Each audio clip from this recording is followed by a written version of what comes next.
15, você pode fazer uma pesquisa simples no Google, tá? E aí você vai ter vários sites ali que te mostram esses dados. Tá? 62% dos brasileiros com 15 anos ou mais não praticam atividade física. Tá? Isso é muito preocupante, porque são jovens que estão ingressando no ensino médio, né? E mais da metade já não pratica atividade física por algum motivo. Tá? Dentre esses 62%, a maioria é mulher, 66% é do público feminino. Tá? E quanto menor o nível de instrução, né, essa pessoa ela vai adentrando na vida adulta, né, esse número salta para 82%, né, de mulheres que não fazem atividade física. É muita coisa, né? Quando o nível ela já tem um nível superior, ela conseguiu fazer uma graduação, esse nível já cai para 43%, tá? A revista Lancet, ela em 2018, a Organização Mundial de Saúde fez uma pesquisa global. E aí, o Brasil ele está entre os 5 piores países do mundo, né, com relação à atividade física. Ele é o líder na América Latina. 47% desse público não pratica atividade física suficiente, segundo a Organização Mundial de Saúde. E olha que interessante, a gente vai ver daqui a pouco o que a Organização Mundial de Saúde considera como uma pessoa ativa, tá? Aí a gente tem aqui, dentro do Brasil, São Paulo é o pior índice, né? Então o estudo mostra também que os grandes centros, né, as pessoas saindo do meio rural e vindo para o urbano, né, esse índice piora, 31% não que fazem atividade física, né? Então a gente tem aí 69% de pessoas que não fazem atividade física. Pode passar a tela, Carlos. Então, quando a gente fala lá daqueles dados, todo mundo sabe, mas quer dizer, nem todo mundo sabe, né, muito bem o que é bom para cuidar da saúde. Tá? A Organização Mundial da Saúde ela recomenda que 150 minutos de atividade por semana, leve ou moderada, já seria, né, bacana para que você possa sair desse grupo de sedentários. Então, esses exercícios eles vão desde serviços domésticos. Então, agora a gente que está na quarentena, né, a gente está isolado, a gente pode prestar atenção nos exercícios que a gente acaba fazendo em casa, cuidando das tarefas simples de casa, desde arrumar a cama, passar uma vassoura no quintal ou na casa, né, lavar roupa, tá? Tentar lavar roupa da maneira antiga, né, deixando a máquina um pouquinho, lavar algumas peças de roupa na mão, tá? Ficar um pouco mais ativo do que já é. Né? A caminhada é um exercício leve, moderado, a hidroginástica, né? O voleibol, andar de bicicleta. E ela recomenda 75 minutos de atividade física intensa. Entende-se atividade intensa é subir lances de escada, nadar, correr, jogar futebol, pular corda. São atividades que você eleva a sua frequência cardíaca acima de 60% da sua capacidade máxima. Tá? E eles consideram ainda atividade física o esforço relevante ao trabalho. Então, uma pessoa que trabalha com esforço físico, né, um pedreiro, um jardineiro, né, isso já é considerado uma atividade física. O deslocamento para o trabalho a pé ou de bicicleta, sendo um trajeto de 10 minutos, ou a ida e volta, 20 minutos no dia, é considerado uma atividade física. Né? E participar da faxina pesada de casa também é considerado atividade física. Eu coloquei aqui porque existe uma outra pesquisa falando de quantos passos nós deveríamos dar por dia. Então, eles falam de 5.000 a 10.000 passos. Tá? Eu recomendo às minhas alunas, que são boa parte acima de 60 anos, a dar pelo menos 5.000 passos por dia. No Brasil, as doenças relacionadas ao sedentarismo, isso é um dado muito preocupante. Né? Então, muitas pessoas relataram aqui na pesquisa que fazem atividade física por saúde.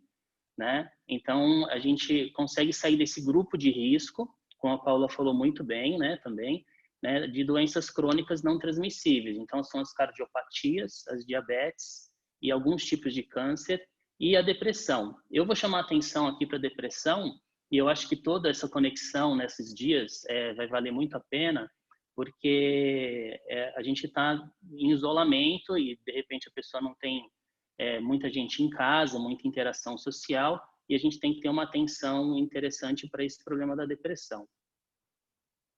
né? Estima-se que esses aspectos do sedentarismo mata até 300 mil pessoas por ano no Brasil. Pode passar. Então, aqui a gente teve um problema, né? Então, relatei aqui os dados que faz a gente pensar e pode até fazer alguém se interessar ou se motivar a ficar um pouco mais ativo. Então, agora eu vou falar da coisa boa, mas antes eu gostaria de a gente dar uma espreguiçada, né? Então, eu gostaria de você... Você consegue ver o pessoal aí, Carlos? Né? Dá uma espreguiçada, estica os braços, né? Dá uma alongada, respira um pouco mais profundo. Né? E enquanto eu estiver falando aqui, você pode ir movimentando as suas articulações, virando a cabeça de um lado para o outro, né? Respirando um pouco mais profundo, tá? Então, se movimente um pouquinho aí na cadeira, porque a gente aqui já está nessa reunião há quase uns 40 minutos, então é bom que a gente se mova um pouco, tá? Em relação à atividade física, eu acho que a gente precisa buscar sempre uma atividade prazerosa, né? É interessante que aqui as pessoas, apenas 33% de que falaram que faz atividade física, falaram que busca por prazer, né? E aí seria muito mais bacana a gente fazer uma atividade física que vai visar a nossa saúde, vai visar a gestão da nossa energia física, se essa atividade ela for prazerosa, você fazer o que você gosta. Tá? Eu coloquei algumas coisas aqui para as pessoas pensarem. Existem atividades aquáticas, natação, hidro, ou o simples fato de caminhar na água, né, já é uma atividade prazerosa, se você gosta do meio aquático. Atividades ao ar livre, né, são bacanas, mas como a gente está impedido de sair de casa, tem que ser uma atividade indoor mesmo, em ambiente fechado. Atividade indoor, no geral, é atividades em estúdios, em academias, né, em ginásios, onde a gente fica no ambiente fechado. Agora, eu vou fazer uma pergunta para vocês, né? Sua atividade física desenvolve todas as capacidades físicas? Né? Eu gosto muito de falar desse assunto porque muitas pessoas falam que faz atividade física, mas a gente, quando vai fazer uma análise da atividade e das capacidades físicas que ela desenvolve nessa atividade que ela escolhe, às vezes tem alguma coisa que fica pendente. Então, a literatura ela fala para a gente em 4, 5, até 7 capacidades. Eu escolhi 5 aqui, porque 2 delas eu coloco junto com agilidade. Primeiro, a gente vai falar de força. Eu preciso desenvolver a força na atividade que eu escolho, né? A partir dos 30 anos, a gente já começa a ter a perda de massa magra, a perda muscular. Então, preciso sempre buscar uma atividade que eu tenha, né, pelo menos carregar o peso do meu próprio corpo, né, que eu faça mais força. Então, eu coloquei aqui movimentos de agachar, de empurrar, de puxar e exercícios abdominais, né? E aí aqui é importante ressaltar também o papel do educador físico, né? Porque às vezes a gente não sabe que exercício fazer, né? Então, quando você está doente, tem algum problema, você vai ao médico. Quando você tem uma deficiência nutricional, você busca uma nutricionista. E quando você vai escolher uma atividade física, busca um educador físico, né? Ou alguém que trabalhe com atividade física que possa te orientar nesse aspecto, tá? A flexibilidade é a capacidade física que a gente trabalha com os alongamentos, mas que também é muito utilizada hoje as mobilizações articulares. O aquecimento que você faz antes, mobilizando as suas articulações, você já melhora ou mantém a sua flexibilidade ativa. E outro aspecto importante, que hoje as pesquisas falam bastante, são as solturas e liberações miofaciais. São as massagens que a gente acaba fazendo com bolinha, a autossoltura, né? Com rolinhos, né? Com rolos maiores, que a gente acaba deitando em cima deles e a gente se liberando.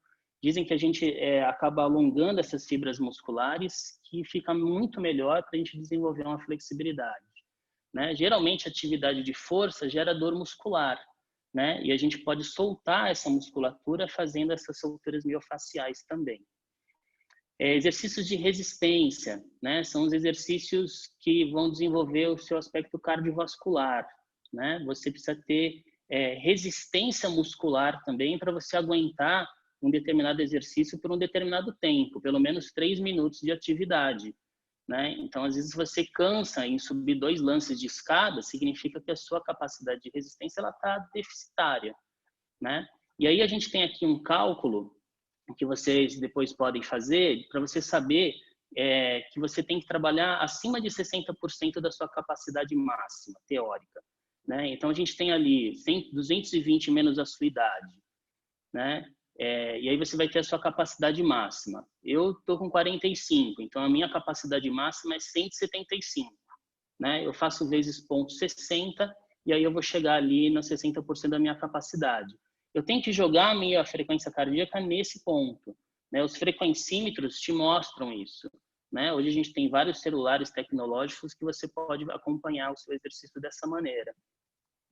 E aí a gente vai aumentando, 70%, 75%, 80%, né? Tem gente que faz bicicleta ou esteira e ela não se preocupa em verificar a sua frequência cardíaca. Ela está fazendo uma atividade, mas ela não está melhorando a sua resistência.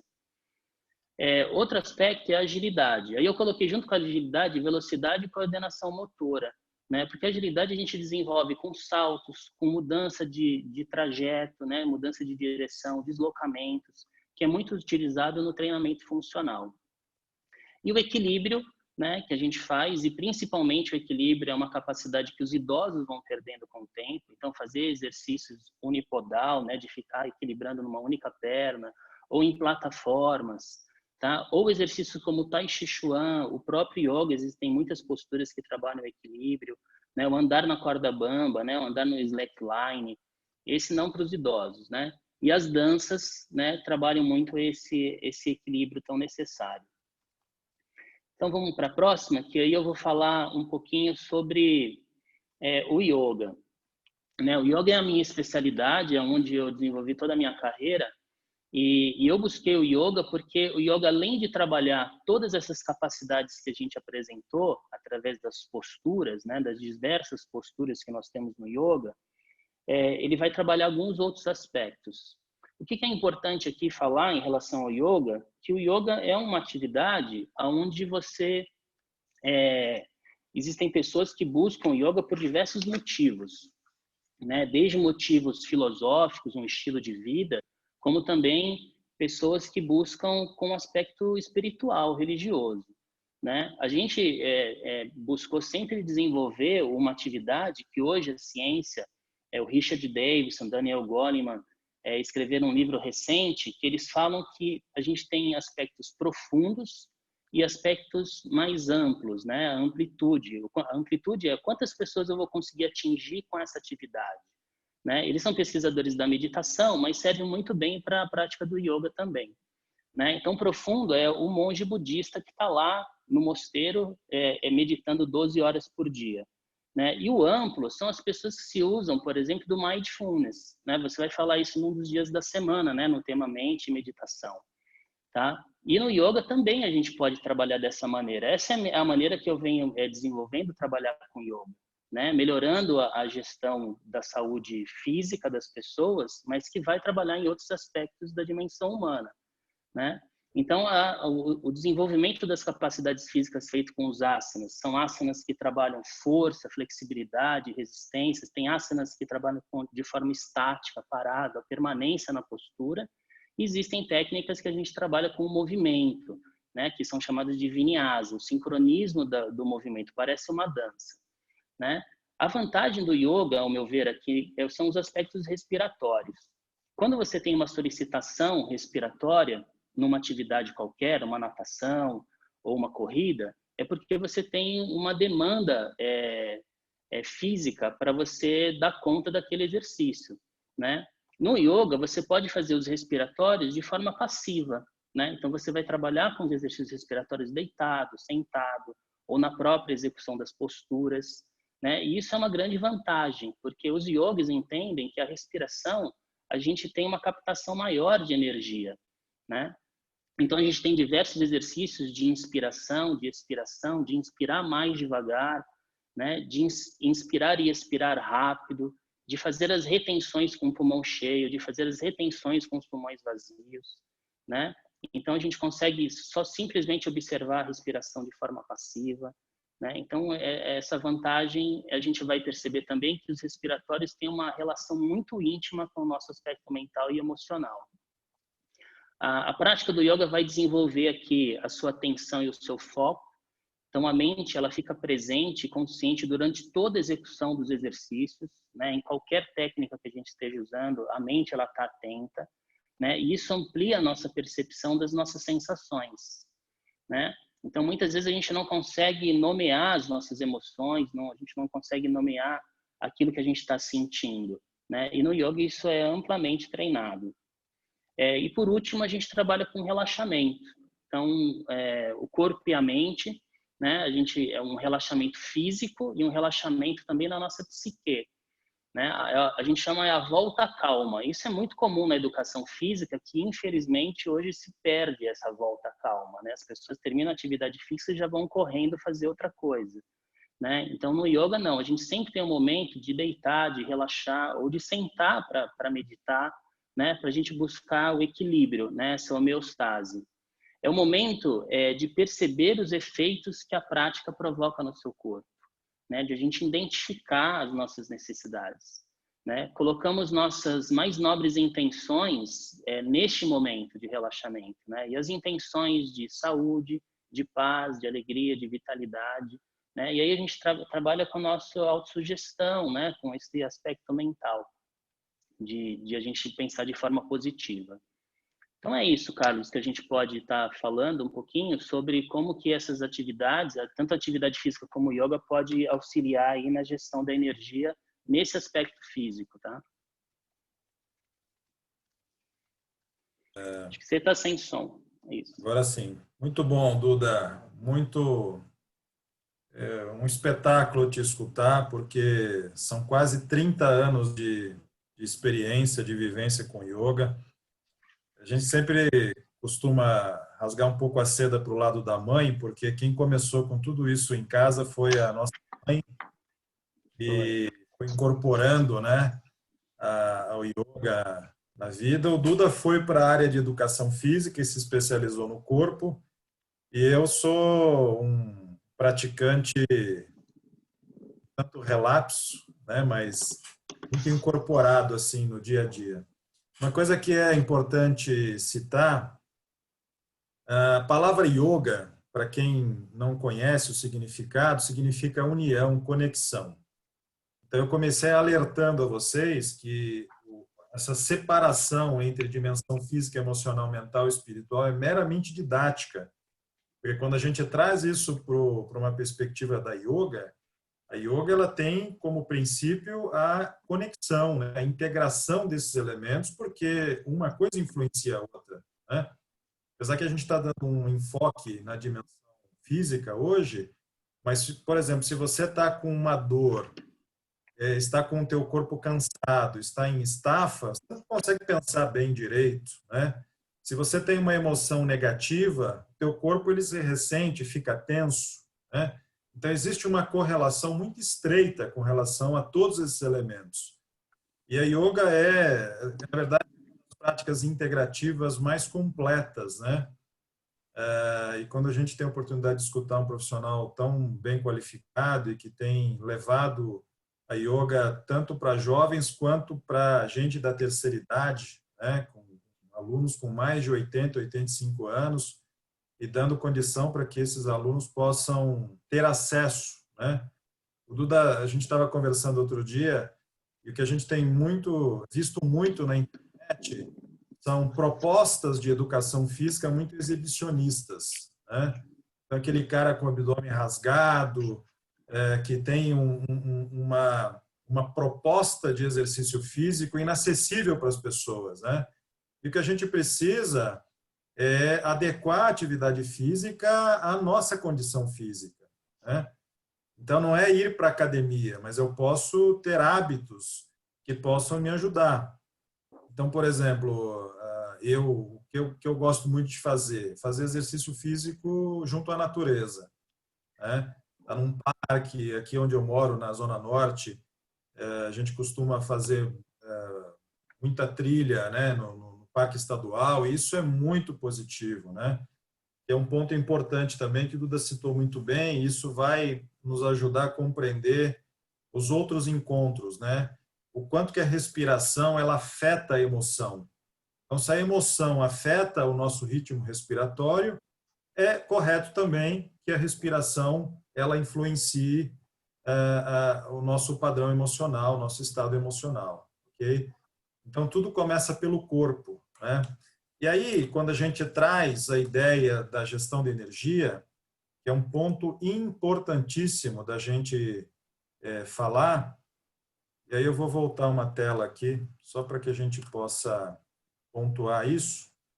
Esse primeiro princípio da gestão de energia, que diz o seguinte: na verdade, é o segundo princípio. A energia física é a mais fundamental e, por outro lado, a mais negligenciada. Porque se a gente pensar, e essa estrutura piramidal, ela demonstra que é a base, a infraestrutura, né? Tem uma frase que eu adoro, que é atribuída aos Vedas, que é uma tradição indiana, que diz assim: a fonte para todas as ações é a perfeição do corpo. Aquele que é débil não pode alcançar a alma. É claro que a gente precisa traduzir essa frase para ela não ficar deselegante, né? Porque quando a gente pensa, né, a fonte para todas as ações é a perfeição do corpo. O que é a perfeição do corpo? Não é um corpo bonito, não é um corpo estético, né? É um corpo funcional. Não é um corpo sem defeitos, né? Porque tem muita gente, por exemplo, que às vezes tem uma deficiência física e a pessoa tem uma baita de uma energia de realização, né? Então, veja que debilidade é o antônimo de vitalidade. Então, é disso que a gente está falando. Quando eu tenho uma situação de debilidade, eu não tenho vitalidade para alcançar a alma. O que é alcançar a alma? E aí a gente vai falar disso na dimensão espiritual. É a gente realizar os nossos propósitos de vida, né? As nossas motivações, tudo aquilo que é o para quê que eu estou fazendo, que eu estou trabalhando, né? E quando a gente não tem saúde, né, saúde física, no aspecto mais elementar, a gente compromete a nossa capacidade de realização na vida, nos aspectos relacionados ao trabalho, no aspecto da afetividade, no aspecto de você viver a tua felicidade, de viver a tua vida de uma forma plena, né? A gente vai aprofundar em cada um dos encontros, né? Veja o princípio 1, né, que tem muito a ver com essa ideia da yoga, que essas 4 dimensões distintas, mas existe uma inter-relação, um dinamismo entre elas, né? O que acontece com a tua mente afeta teu corpo, o que acontece com o teu corpo afeta o teu emocional. Se você é uma pessoa que não tem um propósito claro, né, isso também afeta aonde você vai colocar energia de motivação para realizar a vida.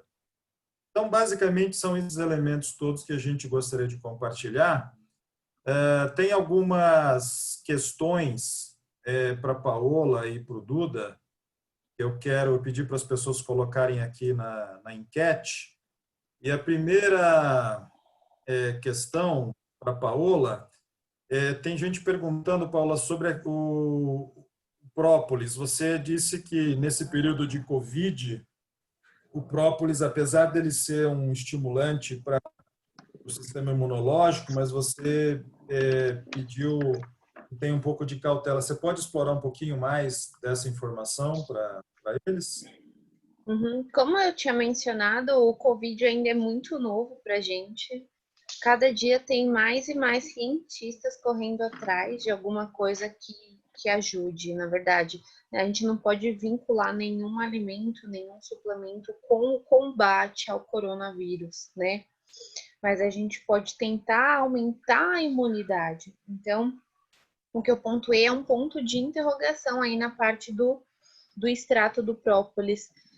Não para ele aumentar a imunidade pro momento Covid, né? Mas para aumentar uma imunidade aí para um longo da vida. Não usar o extrato de própolis como, ai meu Deus, vou combater, vou me proteger aí contra o coronavírus. A gente não tem essa armadura para vestir, né? Então a gente tem que ter um pouquinho de cautela. Não tem nenhum alimento que haja aí como cura. Por enquanto, pelo menos, aí é mais só a parte alopática mesmo, só medicação. Na realidade, a gente pode tratar de um aspecto mais amplo, mais sistêmico, né? Então, a ideia é aumentando a vitalidade do meu corpo, aumentando o meu sistema imunológico, seja Covid ou qualquer outro problema de saúde, o meu corpo está preparado para responder de uma forma adequada, não é? Exatamente. São Eu também hábitos tenho que a gente tem que escutado, ter ao longo de uma vida para prevenir qualquer tipo de bactéria ou qualquer tipo de vírus, né? E a gente não pode vincular a um alimento só. É um complexo alimentar, né? Foi o que eu abordei, vitamina C, ômega 3, algumas outras coisas aí, não a um único alimento. legal. Duda, tem uma pergunta aqui do Vinícius Carrara, ele diz aqui, esses 150 minutos por semana seria dividido entre os dias da semana ou pode ser feito uma única vez? Eu acho que sempre o ideal é a gente dividir, né? 150 minutos vai dar 2 horas e meia. Então, 2 horas e meia, uma única vez na semana, é muita atividade para quem não faz outra atividade durante a semana, né? Agora, se for, por exemplo, uma pessoa sedentária que um dia ela vai fazer uma trilha e que ela faça uma trilha que dure 2, 3 horas, é uma atividade moderada, ela é caminhando, né? Então, eu não vejo problema, tá? Eu sempre digo que uma vez é melhor do que nenhuma, né? Então, eu acho que se puder dividir é melhor, né? Agora, a gente pode pensar que 2 horas e meia por semana, se você fizer 20 minutos todos os dias, você já cumpre isso também, né? Então, lembrando que se a pessoa ela for mais ativa, por exemplo, eu vou dar aula nos clubes e tem dias que eu vou de metrô, quando ia, né? E aí eu faço 10 mil passos, pelo menos, quando eu vou de metrô. Então, eu caminho cerca de, pelo menos, 1 hora e meia de caminhada, tá? Só de fazer o trajeto de casa para o metrô, do metrô até o trabalho e do metrô, né, até o meu destino. Agora, o que é interessante é a gente colocar a atividade intensa, né? A gente tem que estimular o nosso sistema cardiovascular acima de 60%, 70%, né? Então, a gente tem que colocar uma atividade um pouquinho mais forte, né? Então, por exemplo, fazer uma atividade, uma pedalada mais forte, ou fazer uma corrida 3 vezes por semana, 20 minutos, ou 2 vezes por semana, 30 minutos, né? Já é bem interessante também. Tá? Eu queria falar uma coisa, aproveitando a pergunta, né, que essa dimensão física, ela fala da quantidade, né? Então, é interessante a gente pensar que a gente deveria aumentar a nossa quantidade de atividade física, né? Eu acho que a gente deveria colocar atividade física diária. Diariamente, a gente deveria ser ativo, né? Então, a gente tem aqui não só as atividades esportivas, né, ou atividades físicas que a gente conhece, mas a gente ser mais ativo no nosso dia a dia, né? Isso já tira a gente desse risco enorme, né, de a gente entrar nessa estatística, né, de doenças que não são infecciosas, tá? E outro aspecto que eu queria colocar também é que quando você aprende yoga, você vai conseguir dar conta de todas as capacidades físicas em qualquer lugar, né? Então, as pessoas que praticam, que fazem yoga nesse momento de quarentena, que está em casa, você não precisa de material nenhum para praticar yoga. Você vai usar o peso do seu corpo, as suas alavancas, né? Então, vale muito a pena a gente investir, né, numa atividade nesse sentido, né? Porque você vai ter muita autonomia para fazer. Você não vai ficar dependente de professor, de estúdio, de nada, né? O problema que eu vejo também, aproveitando, Carlos, que você comentou sobre os aplicativos ou as redes sociais, elas mostram coisas que é bonito de ver, né? Mas não é funcional para a boa maioria das pessoas, não é funcional, né? Então eu acho que falta algo, e isso é uma provocação para mim também, né? Algo que ofereça um passo a passo para os alunos, uma coisa mais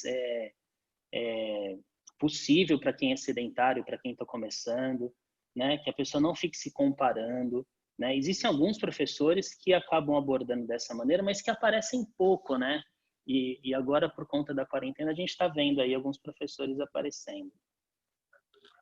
É Eu isso. penso Espero ter que eu acho respondido. que a atividade física ela é um aspecto muito importante na nossa vida.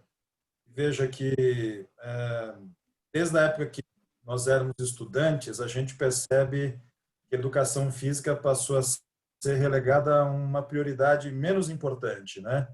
Então, a falta de estímulo, né? Me lembro que quando estudava, para ser dispensado da atividade física, traz um atestado, né, de trabalho. E às vezes as pessoas levavam atestado sem efetivamente trabalhar, porque queriam se livrar da atividade física Exatamente. porque achavam que era penosa, né? É, E eu acho que ela também é uma grande oportunidade de interação social, né? Eu, por exemplo, costumo ir todas as vezes que eu estou em São Paulo, dentro da normalidade, vou fazer natação todos os dias. Então, ali eu interajo com as pessoas, né? Apesar de ser uma atividade individual, a gente também cria uma relação com as pessoas. Também tem as atividades físicas em grupo, como jogos, né? E uma coisa também importante, voltando àquela ideia, né, da gente estabelecer rotinas, disciplinas, né?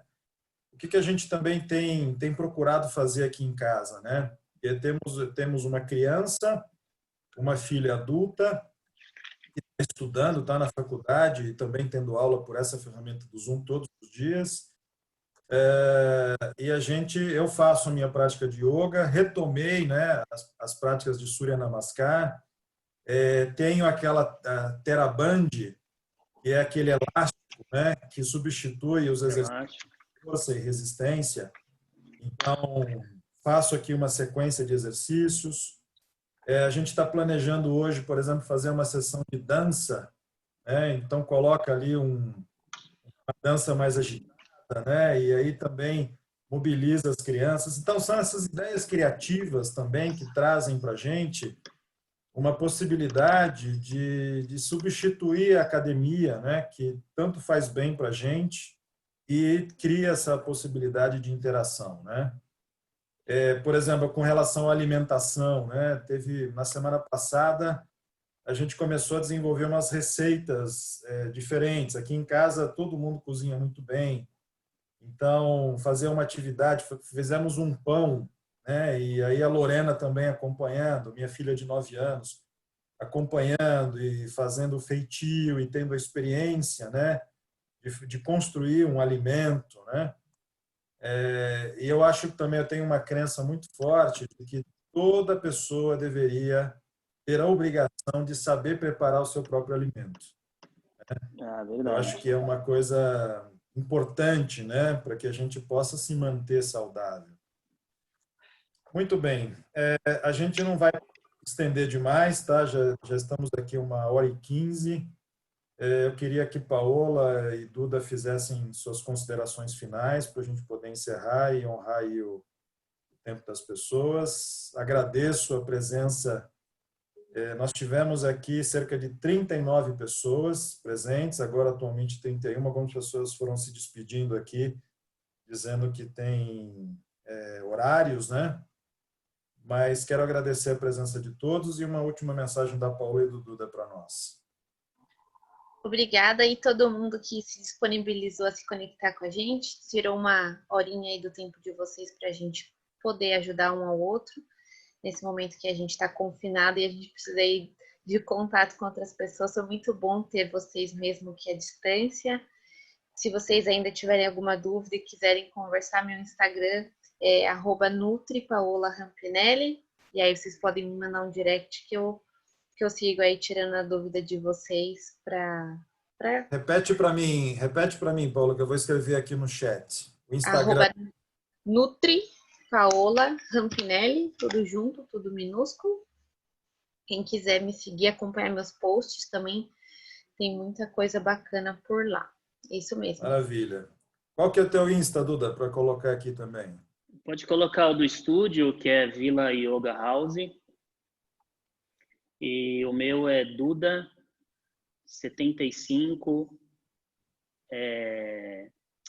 Duda_legal75. Eu acho que é isso. Eu esqueci o meu Instagram um pouquinho. Mas acho que é isso aí. Duda_legal75.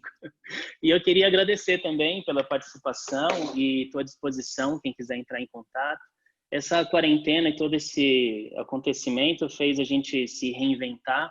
Então, essa semana eu vou estar lançando aí para os meus alunos, quem já faz aula aqui no estúdio e quem faz aula comigo nos clubes, eu vou estar lançando uma proposta diferente e para pessoas novas também. Então, quem tiver interesse, tiver vontade, entre em contato com a gente que a gente passa para vocês. Muito obrigado. Maravilha. Pessoal, muito obrigado pela presença e participação de todos. Amanhã, no mesmo horário, nós temos a reunião com a gestão da energia emocional. Teremos a Inês Coso, que é uma grande amiga, uma educadora especializada em neurociência, e a Milene Rosenthal, que é uma psicóloga que trouxe para o Brasil uma proposta de atendimento psicológico online. Então, a gente vai ter um bate-papo com a mesma estrutura, a mesma base conceitual da gestão de energia, mas agora com enfoque mais emocional. Vocês vão perceber que os conceitos eles se conversam, mas são perspectivas diferentes, tá? Então serão todos bem-vindos. Amanhã a gente vai ter um novo ID, uma nova senha. Eu mando para vocês com antecedência também, ok? E desejo que vocês tenham uma ótima noite aí de descanso e uma boa nutrição. Se puderem, façam um pouco de exercício. Tá bom? Muito obrigado a todos. Excelente noite. Valeu. Valeu, obrigado. Até mais. Tchau, tchau. Tchau, tchau, pessoal. Tchau, até logo. Obrigado, Carlão. Muito produtivo, viu? Parabéns a toda a equipe. Alô, Marcão. Bom te ver por aqui, viu? A equipe 100%. Amanhã quero estar com vocês novamente. Maravilha. Seja muito bem-vindo. Beijo para todos. Tchau, tchau. Beijo, Paulinha. Valeu. Tchau, obrigado. Tchau. Até amanhã. Até amanhã. Até amanhã. Márcia, sexta-feira, hein? Sexta-feira estaremos juntos. Um abraço, então, Carlos. Boa Muito tarde. obrigado pela tua presença, Márcia. Não, Valeu. foi ótimo. Nossa, muito bom. Parabéns aí pela iniciativa. Obrigado. Obrigado a todos nós. Tchau. Obrigada.